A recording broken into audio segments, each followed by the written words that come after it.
For today's video, kakaibang ganap talaga ang na-experience ko today dahil hindi ito normal na nangyayari sa buhay ko. So, unahin na natin ang pagpunta namin ni Papa sa Pasita. Bumili kasi ako ng eyeliner, tapos bumili na rin siya dito ng tasa para sa kape niya. So, sumaglit lang kami dito sa Pure Gold dahil ang pakay talaga namin dito. Una, mamamalay si Papa ng isda. At saka, dinala ko na rin yung relo na kailangan kong pakabitan ng battery. Tapos dinala ko na rin itong bagong relo na natanggap ko. Para kay Pinggoy talaga yan. Product sample siya. Ang ganda kaso ang luwag. Pinabawasan ko nga ng konti. So habang namamalengke si Papa doon, sabi ko, pa, dito muna ako sa magpapalinis naman ako ng kuko sa kamay. O, diba? Sa previous vlog ko, na trauma na nga ako sa pedicure ko na na-murder. Ngayon naman, nagpapalinis ulit ang mamsin niya ng kuko. Walang kadalaan yarn. So meron kasi akong event na pupuntahan tonight and gusto ko talaga na kahit papano naman red yung nails ko. Nasugat ulit ako. Very light. O, diba? So, last na talaga. Hindi na talaga tayo magpapalinis ng kuko next time. Niready ko na rin pala itong power bank na bibit-bitin ko kasi kapag ito yung gamit ko, kaya niya maka-full charge ng 3 to 4 times ng phone ko kasi 20,000 mAh yung capacity na. Alam mo, ang plano ko talaga, magpapa-hair and makeup ako para, syempre, kakaiba yung event na pupuntahan ko ngayon. Gusto ko naman kahit papano maging presentable ako.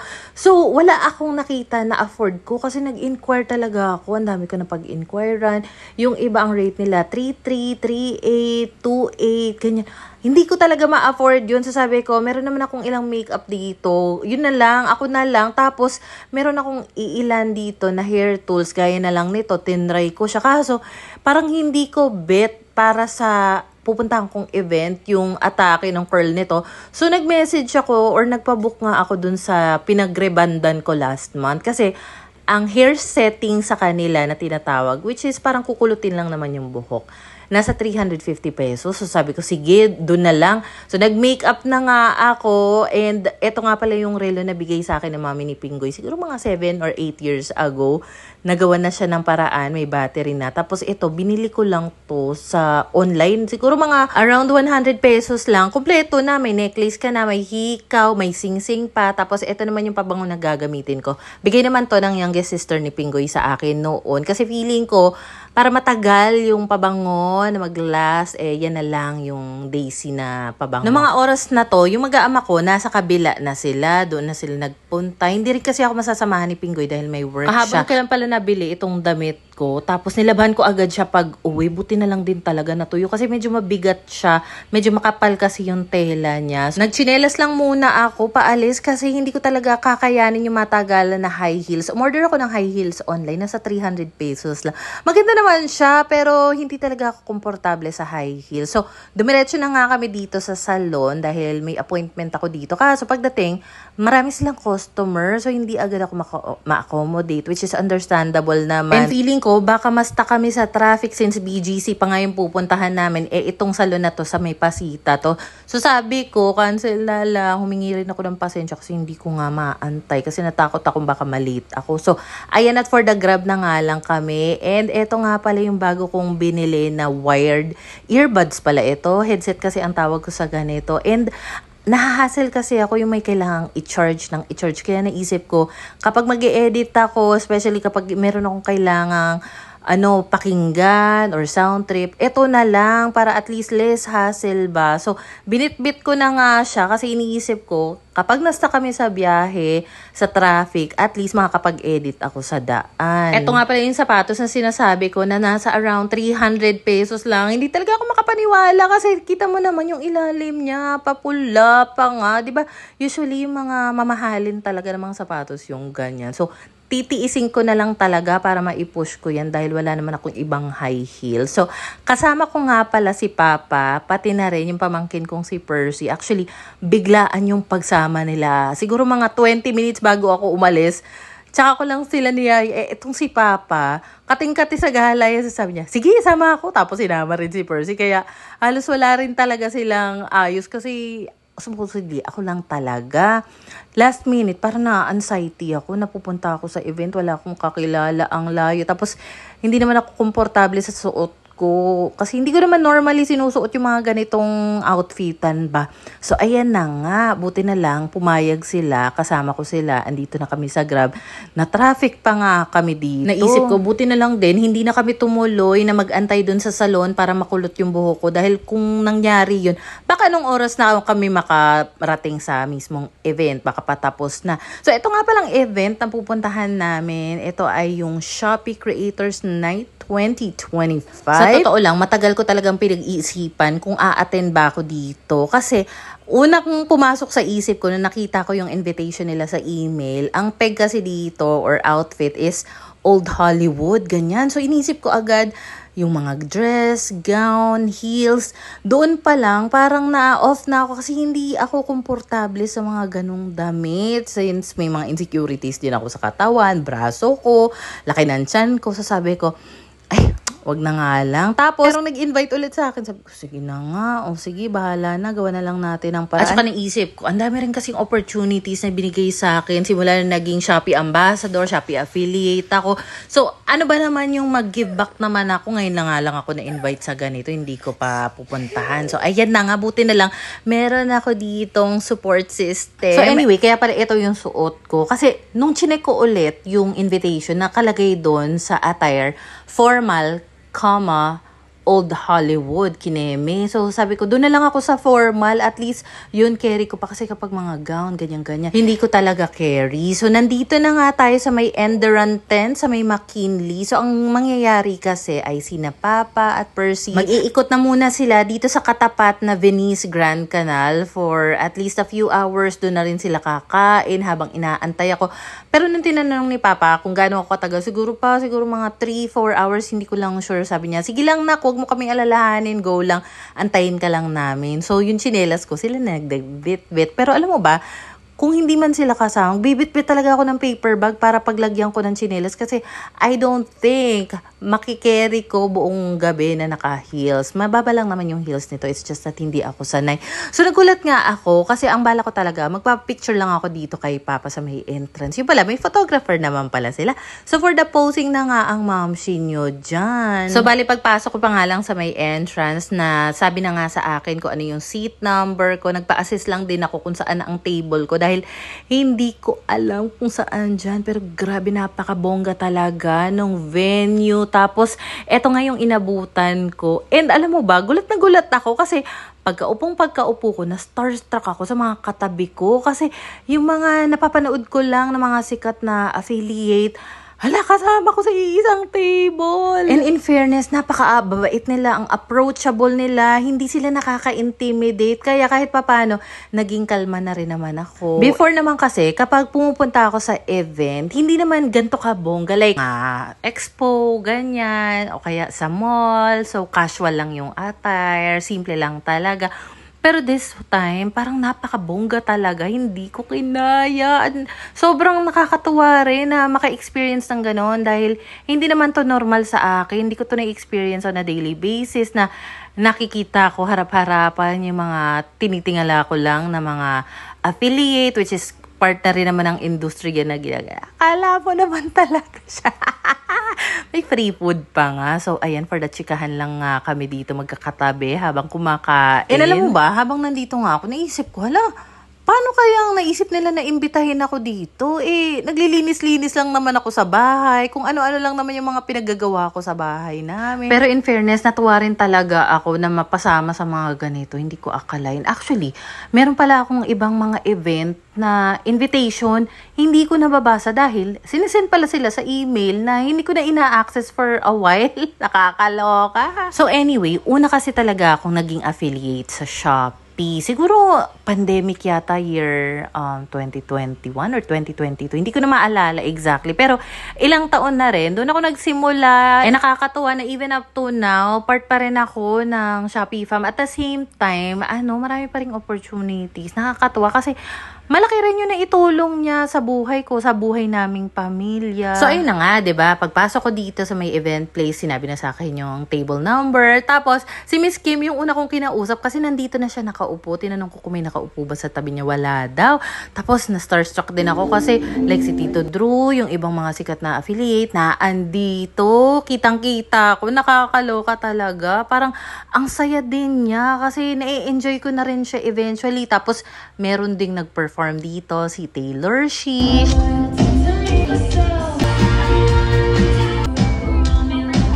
So anyway, pagkaupo ko nga dito sa table, meron ng bread na may butter yata yun. Tapos meron na ring drinks like itong juice, may water, and then after a while, sinerve na rin yung pasta. So nauna kong maubos yung pasta, medyo nagutom pa ako kasi sa biyahe nga medyo matagal. So hindi na rin naman kami nakakain dahil dito na nga ako nagpa-drop off kanina sa Grab.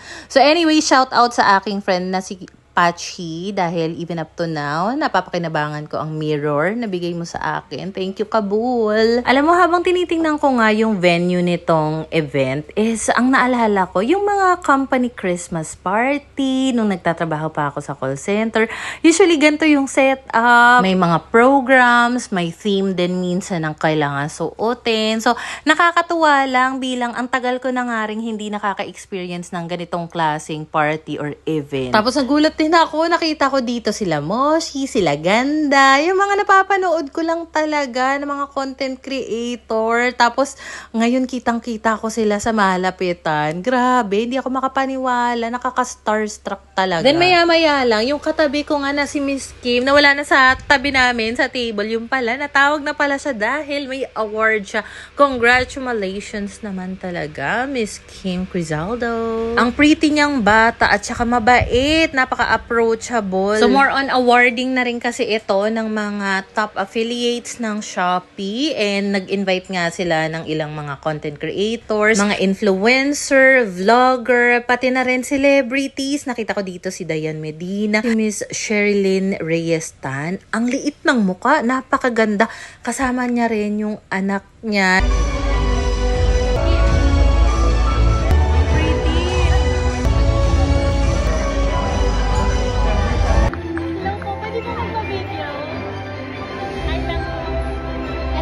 To receive the award.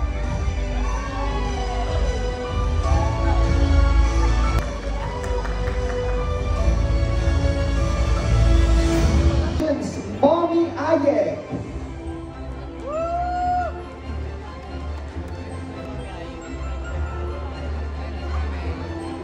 So maya-maya nga nagyaya itong si Miss Kim na mag-picture taking nga dito sa may labas. Actually, tapos naman na ako dito. Pero for the go, support kita dito, ate girl. At saka karamihan sa mga katabi ko talaga sa table, nakakausap ko sila. Nagsabi ako, okay lang ba mahagip kayo sa vlog ko? Okay lang naman daw. So syempre, hindi na rin ako nagpahuli. Nagpa-picture na rin ako kay Miss Kim. And alam mo ba, ang ganda talaga ng timing ng pagyaya niya dito. Kasi pagkatapos nga namin mag-picture taking dito, nakita namin sa may entrance si Miss Shuvi.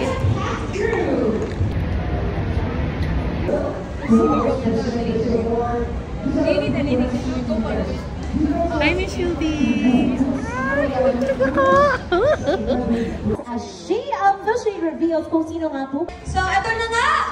And our winner for the best orange carpet. Alam mo, nung mga oras na to, tuwang-tuwa na talaga ako kasi hindi ka naman expect na makakita ako ng artista dito. Parang sabi ko, sige, pupunta lang din ako ng event para maka-experience naman ako ng something new. At saka nung nandito na ako, nawala na talaga yung kaba ko, yung anxiety ko, naging comfy na rin naman ako. Masaya naman siya. Talagang in-enjoy ko na lang din talaga yung moment. Puro tasting. Ay, walang lang sa dito. Ay, wala. Hindi mo sinabi, hindi ko. Puro tasting.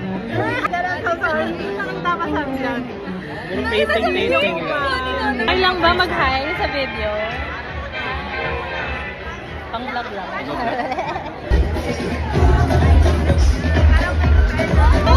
Hello, Pwede magpa-video. Ay, opo! Hello. Ay, po! Hi, Marie! Shout out! Thank you po! Parang ikaw yung si ano? Trans na daw si ano? Sa po yun. Marie kasi yung name niya sa office. Wala kaya ka, Marie!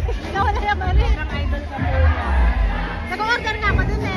Oh my God, kinilig talaga ako. Nakausap ko si Mami Aye kasi for a while, napapanood ko talaga yung mga videos niya. And grabe, hindi ako makapaniwala. Nakachikahan ko siya kahit short period of time lang. Actually, yung best friend ko kasi na-meet ko kahapon sa may Tanza.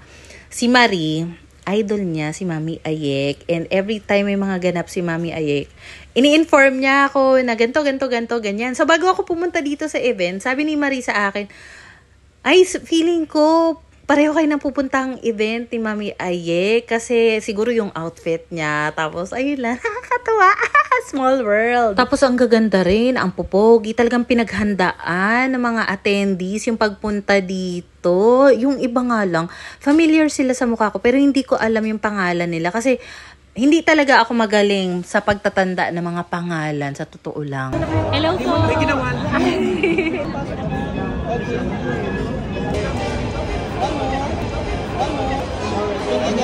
Alam mo, nung mga time na to, may ilan kasi na kailangan na nga umuwi dahil may mga pupuntahan pa. Tapos yung iba naman ang nakausap ko, nag-staycation pa sila para dito sa event na to, para at least walking distance nga lang. Actually, naisip ko naman yun before. Kaso diba usually yung mga check-in time sa mga Airbnb, mga 2 p.m. Tapos yung event, mga 5 p.m. Eh di mangangarag naman ako nun sa pagpe-prepare.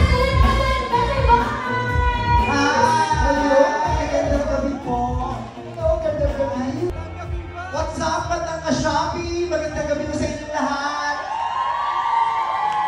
O, diba? Napaka-star-studded talaga nitong Shopee Creators Night 2025.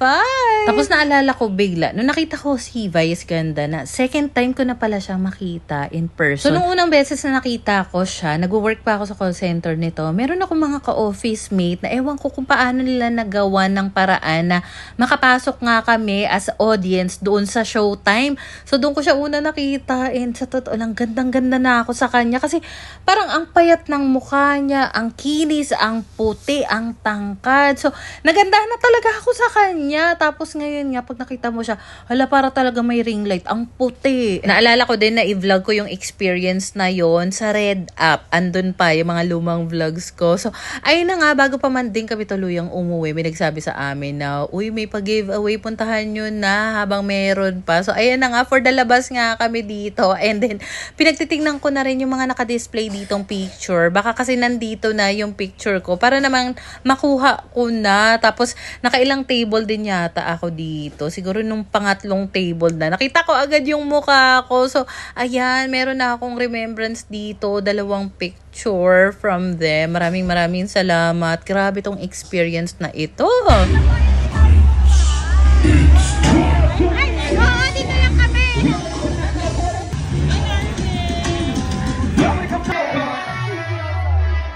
Hello po. Pwede mag-ilang gusto. Hello ma. Pwede po mag-highlight.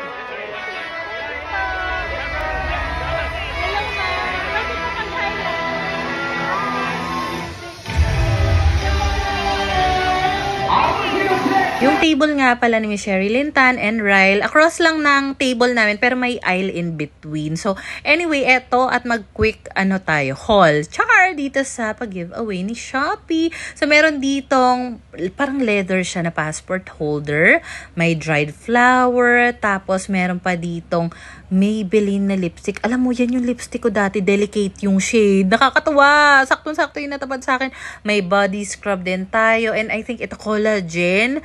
Tapos, 30 capsules na rin yung laman niyan. Merong Easy. And then, meron pa ditong pen. O, di ba napakabongga? Ang dami ng laman. Meron din ditong bag and another bag. And naisip ko itong bag na to na Jack Daniel / Coca-Cola. Bibigay ko to kay Papa. For sure, matutuwa. Yung mga oras na to, nag-message na ako kay Papa na sabi ko, Pa, tapos na. Balik na kayo dito. Tapos, kikitain ko na lang kayo. So, ayan. Ready na nga akong lumabas dito.